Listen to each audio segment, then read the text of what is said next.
Саламатсыңарбы? Дүйнөнүн экономикалык жана социалдык географиясы 10 класстар үчүн сабагыбызды баштайбыз. Бүгүнкү сабактын темасы дүйнөнүн отун энергетика жана тоо кен өнөр жайлары. Сабактын максаты дүйнөнүн отун энергетика жана тоо кен өнөр жайлары жөнүндө билимибизди калыптандырабыз. Сабактын милдеттери: биринчи милдетибиз дүйнөнүн отун энергетика жана тоо кен өнөр жайларынын тармактык курамын, негизги белгилерин талдайбыз жана дүйнө жүзүндөгү өлкөлөрдө жайгашуу өзгөчөлүктөрүн аныктайбыз. Экинчи милдетибиз контурдук картага жаратылыш ресурстарынын эң ири бассейндерин белгилейбиз. Андан эмесе балдар, сабакка көңүл буруп, дептериңерди ачып, контур картага иштеп отурабыз. Отун энергетика өнөр жайы бул тармактын аты айтып тургандай эле өнөр жай эки чоң тармактан турат. Бул биринчи тармагы отун өнөр жайы. Бул тармакка көмүр, нефть, газды өндүрүп алуу, ал эми экинчи тармакка электр энергетикасы, ЖЭС, АЭС, ГЭС. Анда эмесе балдар, ушул тармактарга бирден токтолуп өтөлү.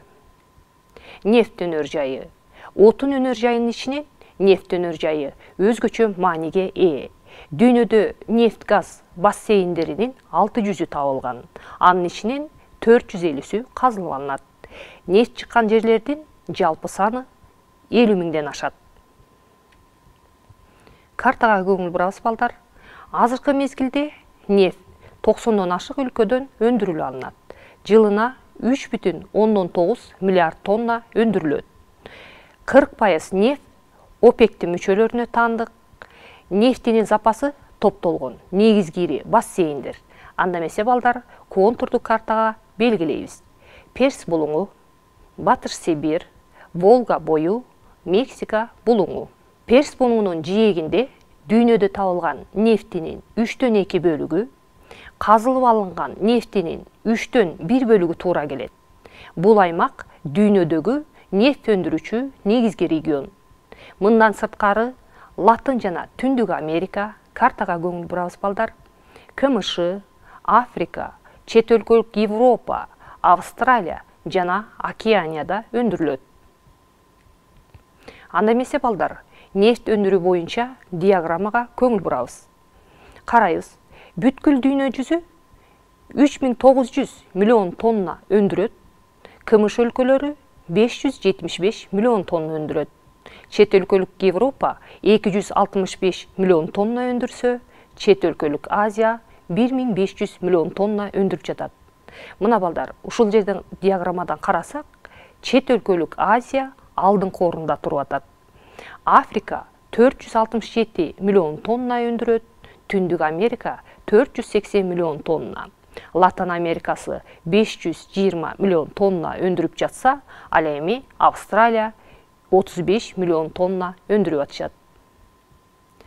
Дүйнөнүн газ өнөр жайынын өнүгүшүнүн негизги 3 себеби бар. Бул биринчи себеби жаратылыш газынын табылган запасынын көптүгү, экинчи ташуунун салыштырмалуу арзандыгы, үчүнчү экологиялык жактан нефть менен көмүргө караганда тазалыгы.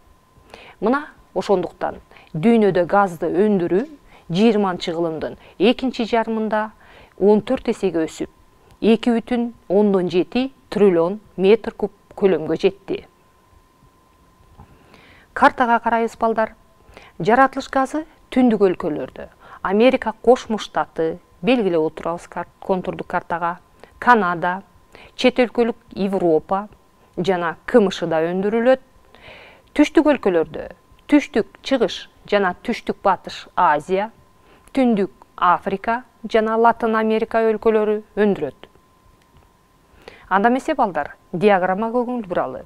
Газ өндүрүү боюнча бүткүл дүйнөдө 2760 миллиард метр куб өндүрсө, КМШ өлкөлөрү 765 миллиард куб өндүрүп атат. Чет өлкөлүк Европаны карайлы, 300 миллиард метр куб өндүрүсө, чет өлкөлүк Азия 615 миллиард куб өндүрүп атат. Африка 160 миллиард куб, Түндүк Америка 715 миллиард куб, Латын Америкасы 175 миллиард куб, ал эми Австралия 50 миллиард куб өндүрүп жатат. Картага көңүл бурабыз балдар. Көмүр өнөр жайы. Жер шарында 3,6 миң көмүр бассейни жана көмүр чыккан жайлар бар. Баары биригип кургактыктын 15% аянтын ээлейт. Көмүр ресурстарынын көбү түндүк жарым шарда. Картага карайбыз балдар. Азияда, Түндүк Америкада, Европада негизги 10 көмүр бассейндеринде топтолгон. Жылына 6 миллиард тонна казыланат. Өлкөлөрдүн ичинен карагыла картага балдар. Кытай, Америка Кошмо Штаты, Индия, Австралия, Россия алдыда турат. Энергетикалык жана кокусталуучу таш көмүрдү Австралия, Америка Кошмо Штаты, Түштүк Африка Республикасы, Канада экспорттошот. Анда эмесе балдар, диаграммага көңүл бурабыз. Көмүр өндүрүү боюнча. Бүткүл дүйнө жүзү 6055 миллион тонна көмүр өндүрүп жатат. КМШ өлкөлөрү 465 миллион тонна өндүрдү. Чет өлкөлүк Европа 900 миллион тонна өндүрсө, ал эми чет өлкөлүк Азия 2900 миллион тонна өндүрүп жатат. Мына балдар, бул жерден да карасак, чет өлкөлүк Азия алдыңкы орунда туруп атат. Африка 230 миллион тонна көмүр өндүрөт. Түндүк Америка 1100 тонна көмүр өндүрүп атат. Латын Америкасы 85 миллион тонна өндүрүп жатса, Австралия 375 миллион тонна өндүрүп жатышат. Экинчи отун энергетиканын тармагы электр энергетикасы. Анда эмесе биз жогоруда айтып кеткенбиз, электр энергетикасына ЖЭС, ГЭС жана АЭС. Анда эмесе балдар, бул тармактарга бирден токтолуп өтөбүз. ЖЭС жылуулук электростанциялар электр энергиясын өндүрүүдө дүйнөдө жана ар бир өлкөдө мазут, көмүр жана жаратылыш газын пайдалануучу жылуулук электростанциялары үстөмдүк кылат. Дүйнөдөгү электр энергиясынын 64%-ын ЖЭСтерде өндүрөт. ЖЭСтерде электр энергиясын иштеп чыгуу боюнча дептерге жазып алабыз балдар. Америка Кошмо Штаты, Кытай, Россия, Япония, Германия Федеративдүү Республикасы алдыңкы орунда. Гидроэлектростанция ГЭС дүйнөлүк электр энергиясынын 19%-дан ашыгын ГЭСтер өндүрөт. ГЭСтерде электр энергиясы иштеп чыгаруу боюнча дептерге жазып алабыз балдар. Канада, Америка Кошмо Штаты, Бразилия, Россия, Кытай, Норвегия алдыда. Сүрөттөргө да көңүл бурабыз балдар. Бразилияда электр энергиясынын 95%-ын ГЭСтен алат. Атомдук электростанция АЭС дүйнөлүк электр энергиясынын 17%-ы өндүрөт жана алар 31 өлкөдө иштетилип жатат. АЭСтерде электр энергиясын иштеп чыгаруу боюнча Америка Кошмо Штаты, Франция, Япония, Германия Федеративдүү Республикасы, Россия, Улуу Британия, Литва, Бельгия алдыңкы орунда. Андан башка энергиянын альтернативдүү булактары бар. Буга геотермалдык энергия, жердин түпкүрүндө кармалган энергияны айтабыз. Шамал энергиясы, шамалдын күчүн колдонуу. Үчүнчү бул күн энергиясы, күндүн нурун пайдалануу. Анда эмесе балдар, сүрөттөргө да көңүл бурабыз. Энергиянын альтернативдүү булактары азырынча дүйнөлүк электр энергиясынын 1%-ын гана иштеп чыгууда. Биринчи сүрөттү карасак балдар, геотермалдык электростанция, ГЭО-ЖЭС дейбиз. Бул борбордук Америка, Филиппин, Испания, Исландияда колдонушат. Экинчи сүрөткө көңүл бурабыз балдар, шамал энергиясы. Бул Батыш Европада, Данияда, Улуу Британия, Германия Федеративдүү Республикасы, Нидерландияда, андан сырткары Америка Кошмо Штаты, Индияда, Кытайда өндүрүлөт. Үчүнчү сүрөткө көңүл бурабыз, күн электростанциялары бүгүнкү күндө 30 өлкөдө иштейт. Тоо-Кен өнөр жайы. Сүрөткө көңүл бурабыз балдар. Тоо-Кен өнөр жайы дегенибиз эмне? Бул кен байлыктарды чалгындоо, аларды казып алуу же өндүрүү, фабрикада керексиз бирикмелерден ажыратуу. Мына ушул иштерди жүргүзүүчү өнөр жай тармактарынын жыйындысын тоо-кен өнөр жайы дейбиз. Кийинки кездерде тоо-кен өнөр жайынын дүйнөлүк чарбадагы мааниси төмөндөп бара жатса да, таасирин жогото элек жана эл аралык эмгектин географиялык бөлүнүшүндө өнөр жайдын географиясында азырынча мааниси зор. Тоо-кен өнөр жайы биринчиден кен чыккан жер менен кен керектелүүчү жердин айырмачылыктарын жоюу, экинчиден континенттер аралык жүк ташуу жана жаңы жаратылыш ресурстардын өздөштүрүү. КМШнын аймагын эсепке албаганда дүйнөдө 10 миңге жакын кен байлыктар иштетилет. Кен байлыктар жер бетинде бирдей таралган эмес, алардын түрлөрү жана көлөмдөрү ар түрдүү. Анда эмесе кластерге көңүл бурабыз балдар. Тоо-кен өнөр жайы төмөндөгүдөй тармактардан турат. Бул биринчи тармагы отун энергетикалык, экинчи тармагы металлдар, руда, кен таш тармагы, үчүнчү металл эместер, курулуш материалдар же руда эмес кен таштар деп аталат. Тоо-кен өнөр жайынын отун энергетикалык тармагы. Биз бул боюнча жогоруда айтып кеттик балдар. Көмүр, нефть, газ, күйүүчү сланец. Дүйнө жүзүндө көмүр, нефть жылына 1 миллиард тонна өндүрүлөт. Сүрөткө да көңүл бурабыз да эске тутабыз балдар. Тоо-кен өнөр жайынын металлдар, руда, кен таш тармагы дейбиз. Буга сүрөткө көңүл бургулада дептериңерге жазабыз. Темир, боксит, фосфорит, алтын, марганец, жез, калай, никель жана башка кен байлыктарды казып алуу. Жылына 800 миллион тонна казылып алынат. Картага көңүл бурабыз балдаранда. Бүгүнкү күндө Батыш Европа, Америка Кошмо Штаты, Япония өздөрүнүн минералдык чийки заттарга болгон керектөөлөрүнүн 1/3 бөлүгүн өнүгүп келе жаткан өлкөлөрдөн импортташат. Темир кен ташын жылына 650 миллион тонна дүйнөлүк рынокко чыгарат. Темирди экспорттоочулар контурдук картага балдар белгилейбиз. Бразилия, Индия, Венесуэла, ошондой эле Канада, Австралия, Түштүк Африка Республикасы. Темир кен ташын экспорттоонун натыйжасында деңиз көпүрөсү калыптанган.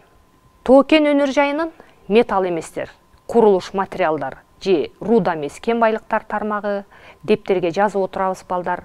Мрамор, гранит, асбест, чопо, гипс.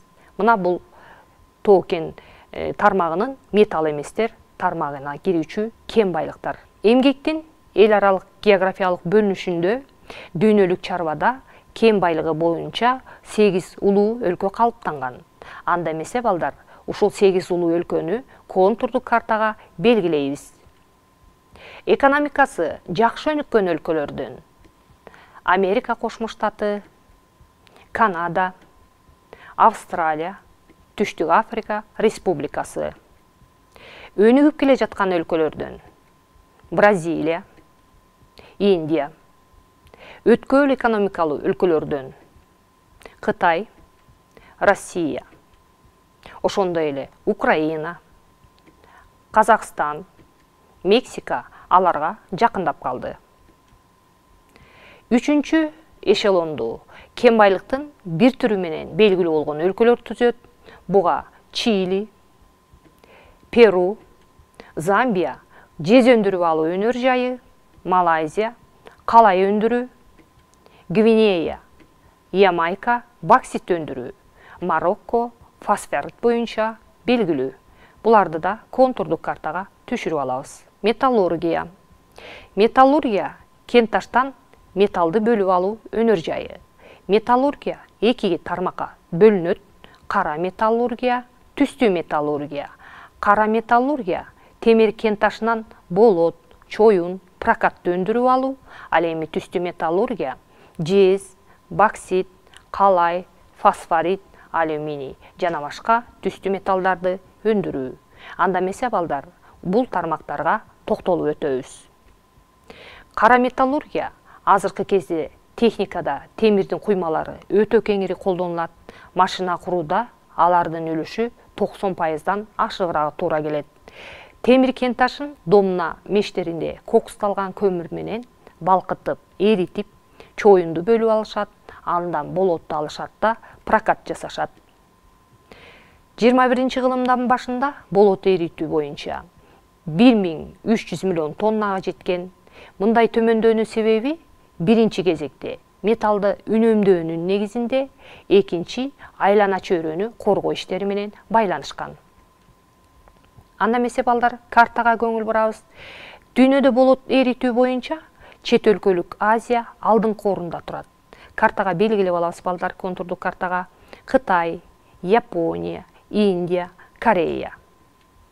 Ошондой эле алдыңкы орундарда чет өлкөлүк Европада Германия Федеративдүү Республикасы, Италия, Франция, Улуу Британия. Түндүк Америкадан Америка Кошмо Штаты, Канада. КМШ өлкөлөрүнөн Россия, Украина. Кара металлургия Кытай эл республикасында өнүгүп жатат. Кытай болот эритүү боюнча дүйнөдө биринчи орунда турат. Анда эмесе балдар, диаграммага көңүл бурабыз. 1949-жылы Кытай эл республикасында кара металлургия өндүрүлгөн эмес. 1970-жылы 15 миллион тоннага чыкты кара металлургиясы. 1980-жылы 37 миллион түздү. 1996-жылы 100 миллионго чыкты. Ал эми 2000-жылы 128 миллионго өстү. 2006-жылы 400 миллионго чыкты, көтөрүлдү. Кара металлургия кенташ көмүр бассейндеринин базасына калыптанган. Картага карайбыз балдар. Америка Кошмо Штаты, чет өлкөлүк Европа, Украина, Россия, Кытайда. Экинчи кезекте алар кенташ чыккан бассейндеринин базасына калыптанган. Картага көңүл бурабыз балдар. Япониянын, Батыш Европанын, Америка Кошмо Штатынын кара металлургиясы деңиз портуна жакын жайгашкан. Дүйнөлүк рынокко жылына 350 миллион тонна кара металлдардын прокатын чыгарат. Түстүү металлургия. Өзүнүн өлчөмү боюнча кара металлургиядан 20 эсе аз. Түстүү металл баалуу металлдар эреже катары. Кенташ аз санда болгондуктан кен чыккан жерлерге жакын жайгаштыруу ыңгайлуу. Ошондуктан Азия, Африка жана Латын Америка өлкөлөрү түстүү металлургия колониялык мезгилден бери калыптанган. Түстүү металлдардын түрлөрү төмөндөгүдөй түрлөрдөн турат. Оор металлдар, дептерге жазып алабыз балдар. Жез, никель, цинк, калай. Жеңил металлдар: алюминий, магний, литий, натрий. Асыл металлдар: алтын, күмүш, платина, алмаз. Сейрек кездешүүчү металлдарга сориума, сымап, титан. Радиоактивдүү металлдарга уран, радий. Картага көңүл бурабыз балдар. Борбордук Африкада жез өнөр жайынын зор тармагы өнүккөн. Жез алкагы деп аталган кен байлыктын чордону Конго Демократиялык Республикасынын аймагынан Замбияга чейин 500 километрге созулуп жатат. Бул жез алкагы 600 миллион жыл мурда пайда болгон деп эсептешет. Картага көңүл бурабыз балдар. Ошол эле жерде казылып, эритилип, тазартылбаган жез ташылып кетет. Оор металлдарга караганда жеңил металлдардын рудадагы үлүшү көп болгондуктан ташууга ыңгайлуу. Деңиз аркылуу ташуунун орточо алыстыгы 7000 километрди түзөт. Картага карайбыз балдар. Бокситтин зор сапасы Австралиянын түндүгүндөгү Йорк жарым аралында. Боксит бул жерде ачык түрүндө казылып алынып, башка өлкөлөргө ташылып кетет. Кийинки 20-30 жылдын ичинде Батыш Европа, Америка Кошмо Штаты, Японияда түстүү металлдардын өнүгүүсү басаңдай баштады. Тескеринче, өнүгүп келе жаткан өлкөлөрдө тез өнүгүүдө. Аны менен Азия, картага карайбыз балдар, Африка, Латын Америкасынын өлкөлөрүндө жаңы өздөштүрүлгөн райондор пайда болду. жаратылышты коргоо иштери. Экологиялык көйгөйлөрдүн көбү кечиктиргис чараларды көрүүнү талап кылат. Булганыш өндүрүштү экономикалык жактан жакшы өнүккөн өлкөлөрдөн алыстатуу, альтернативдик энергияны пайдалануу. Анда эмесе балдар, бүгүнкү жаңы темабызды аяктадык. Үйгө тапшырма алабыз. Биринчи тапшырма: окуу китебиндеги материалдарды, таблицаларды жана атластагы отун энергетика карталарын пайдаланып, дүйнөлүк электр энергетиканы мүнөздөп бергиле. Экинчи тапшырма: дүйнөдө кайсы жер менен Тоо-Кен өнөр жайынын продукциясын ташый турган темир жол көпүрөлөрү пайда болгонун талдагыла. Үчүнчү тапшырма: дептериңерге атластагы түстүү металлдардын картасын карап, дүйнөдөгү түстүү металлдарды эритүү боюнча биринчи, экинчи, үчүнчү орундагы өлкөлөр деген диаграмма түзгүлө. Төртүнчү тапшырма: контурдук картага жаратылыш ресурстарынын эң ири бассейндерин белгилегиле. Балдар, бүгүнкү сабагыбызды аяктап бүттүк. Саламатта калгыла.